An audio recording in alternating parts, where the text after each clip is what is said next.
Bienvenidos a su programa Respuestas del Maestro, donde el más grande objetivo del maestro José Briceño es bendecir a sus oyentes al darle respuestas a sus interrogantes con la iluminación revelada en las Sagradas Escrituras. Prepárense para obtener respuestas a sus preguntas en su programa Respuestas del Maestro. Ok, bendiciones a los que nos están escuchando a través de esta hermosa programación.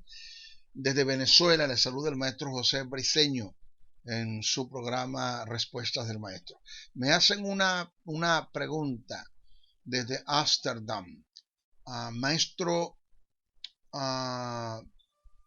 hábleme un poquito acerca del valor de la adoración. El valor de la adoración, el significado de lo que es adoración. Ok, la adoración tiene tanto significado y valor para Dios, en la vida del hombre, que Jesús, siendo el teantropos, o sea, el Dios hombre, en su humanidad hizo de la adoración un estilo de vida. O sea, la adoración formó parte de la vida de Jesús, parte de su vida devocional. Un ser, hablando de Jesús, con todos los honores para recibir toda la adoración del mundo, tomó una actitud de humildad, ocupando la posición de un adorador y presentando así su adoración al Creador. Jesús en potencia era un adorador. Él dijo a la samaritana: nosotros adoramos. Juan 4:22. Según el pasaje, Jesús se cuenta entre los adoradores, aún siendo Dios, el teantropos, el Dios hombre, el verbo encarnado. Porque Jesús sabía que como Dios conoce, Jesús como Dios, el verbo encarnado, conoce el valor que hay en la adoración y como hombre asume esa verdad. La adoración tiene su trascendencia desde el tercer cielo. Según el libro de Isaías, los serafines forman un cortejo que se encarga de estar delante de la presencia de Dios en voluntad propia, en adoración día y noche, en forma permanente. El pasaje en Isaías, el capítulo 6, verso 1 al 3 dice: en el año que murió el rey Usías, vi yo al Señor sentado sobre un trono alto y sublime, y sus faldas llenaban el templo. Por encima de él habían serafines, cada uno tenían 6 alas, y con 2 cubrían sus rostros, y con 2 cubrían sus pies, y con 2 volaban, y el uno al otro daba voces diciendo: Santo, Santo, Santo, Jehová de los ejércitos, toda la tierra está llena de su plenitud. Ese mismo caso está registrado en Apocalipsis, el capítulo 4, versos 6 al 9. Presta atención a esto que voy a decir ahora. El único momento que la adoración se interrumpió en los cielos fue durante la agonía de Jesús en el Getsemaní hasta su resurrección. Pablo dice que en la resurrección de Cristo se pronunció júbilo en las huestes angelicales. Eso está escrito en primera carta a Timoteo 3:16. Dice: Dios fue manifestado en carne, justificado en espíritu, visto de los ángeles, predicado a los gentiles, creído en el mundo, recibido arriba en gloria. Ese término, recibido arriba en gloria, que aparece en el capítulo antes mencionado, da la idea de que en su ascensión,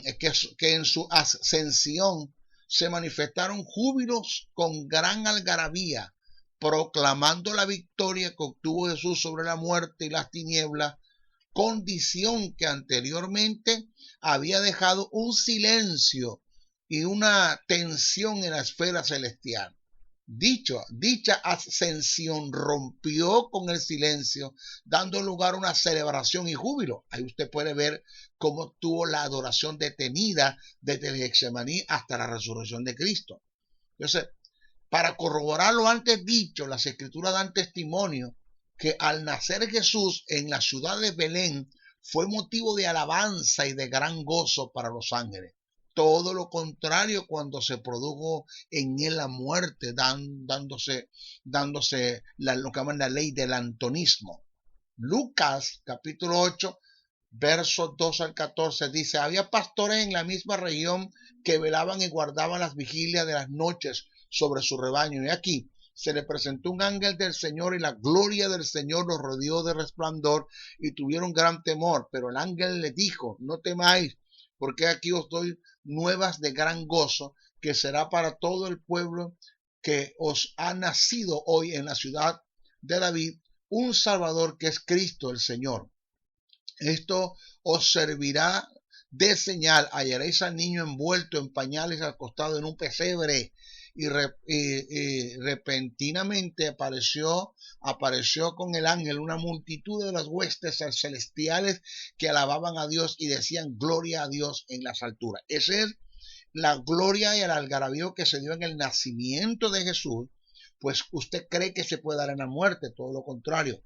Ahora, ¿por qué vuelve otra vez esta gloria y este algarabío y esta adoración y esta alabanza a Dios cuando Jesús resucita? ¿Ya? Porque es cuando Jesús nace acá, lo que registra Lucas es eso, nace el unigénito, pero cuando Jesús resucita de los muertos, nace el primogénito. Entonces, por otra parte, las escrituras dicen que cuando un pecador se arrepiente, hay gozo en el cielo. Todo lo contrario se dio. Cuando Dios tuvo que cargar a su hijo con el germen del pecado, se dio todo lo contrario. Si hay gozo en el cielo cuando un pecador se arrepiente, ¿qué cree usted que puede haber en el cielo cuando Dios agarró el pecado de la humanidad y la puso sobre su hijo?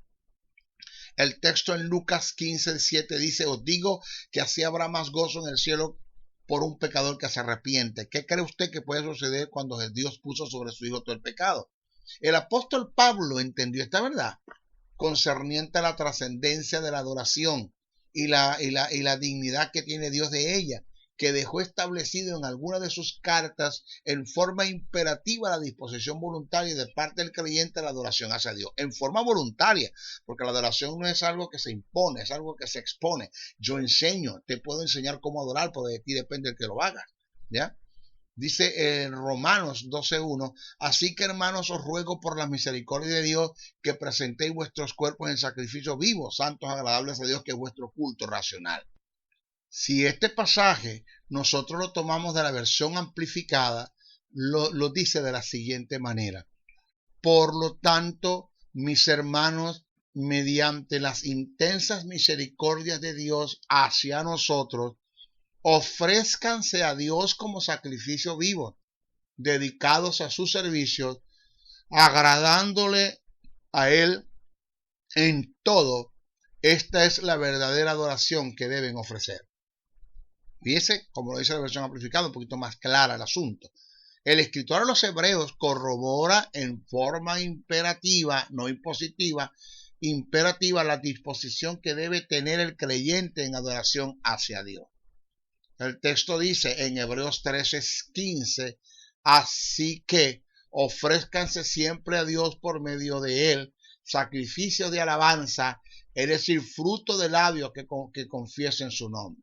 Entonces debemos estar claros que en ninguna parte de las Escrituras se registra que Dios creó al hombre como instrumento de adoración, y tal atribución tampoco se le puede aplicar a la iglesia. Dios no hizo robots, sino hombres genuinos que con voluntad, gusto y deseo y amor y compromiso decidan estar en adoración delante de Dios. Esa expresión está a veces muy mal entendida. O sea, la más grande expresión, quiero explicar esto, la más grande expresión de adoración ante Dios es mi vida de santidad.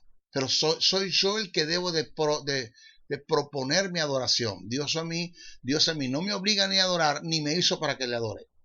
Pablo dijo en la carta a los Efesios que fuimos hechos para la alabanza de su gloria. El sentido que se le ha dado a este pasaje es que nosotros como hijos de Dios fuimos hechos para que le adoremos, ¿ya? Lo cual es totalmente falso. El lenguaje del que escribe por inspiración lo que quiso decir fue que como creación de Dios fuimos hechos para cuando el mundo que nos rodea vean el resultado de su creación en nosotros, lo glorifiquen a Él. O sea que nosotros somos diademas de adoración. Según el pensamiento del apóstol Pablo, en nosotros se da una semejanza o un denominador común que se dio en Satanás antes de ser creado. Este ser, siendo luzbel, a causa de su hermosura y perfección y de su acabado, él como creación fue motivo de adoración al Creador. O sea que cuando las huestes angelicales veían a Satanás a causa de su hermosura y acabado y esplendor, adoraban a Dios por su creación. Era tanta la magnificencia de su creación que cuando fue creado se prepararon los instrumentos para celebrar su creación. Indica que en igual forma esta apariencia presenta a este ángel en su creación como un diadema de adoración y alabanza a su creador, según Ezequiel 28:13. Lo mismo debe pasar y darse en nosotros, que el mundo que nos rodea, al ver en nosotros el resultado de su creación por el nuevo nacimiento, puedan glorificar a Dios por causa de nosotros, que seamos motivos, diademas e inspiración de adoración a favor de Dios, que seamos vasos de honra y no de deshonra, según Romanos 9:21. Pero la adoración debe salir de nosotros, Dios no la impone, ni nos hizo para que le adoremos. De nosotros debe salir la adoración. Ese es el valor que tiene la adoración para Dios y que debe tener para nosotros. ¿Ok? Hasta nuestro próximo programa. Bendiciones, bendiciones, bendiciones. Gracias por acompañarnos en Respuestas del Maestro. Para realizar tus preguntas en un próximo programa, envíalas a través de los correos respuestasdelmaestro77@gmail.com, respuestasdelmaestro77@hotmail.com. Mil bendiciones y hasta una nueva edición.